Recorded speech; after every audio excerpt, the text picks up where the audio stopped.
Yung bahay ko, kung binili ko lang siya at inutang sa bangko, tapos tinirhan ko lang siya, nabuhay ako ng komportable, bilang negosyante, hindi siya asset. Bakit? Kasi lumalabas din yung pera nun. Nagbabayad ako monthly amortization, magbabayad ako milyar. Yung bahay kasi, kaya lang sinasabing asset yan kasi tumataas yung value. Tama naman yun, tumataas yung value.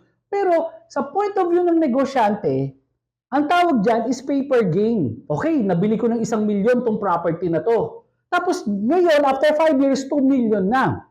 Di ang laki ng kinita ko. Paper gain po yun. Kumbaga, kumita ka sa papel. Marirealize mo lang yung kita na yun pag nabenta mo na yung property. Ang tanong ngayon, yung 1,000,000 ba na pagkabili mo at 1,000,000 na kinita mo doon sa property na yun, yung increase ba ng sale, yung increase ng value, nagagamit mo siyang puhunan sa negosyo? Hindi, di ba? So yun yung sinasabi namin na sa point of view ng negosyante, oo, kumita yung value ng property, pero hindi namin napapakinabangan yung value nun. Not unless isinanla mo ngayon sa bangko at ginamit mo sa negosyo.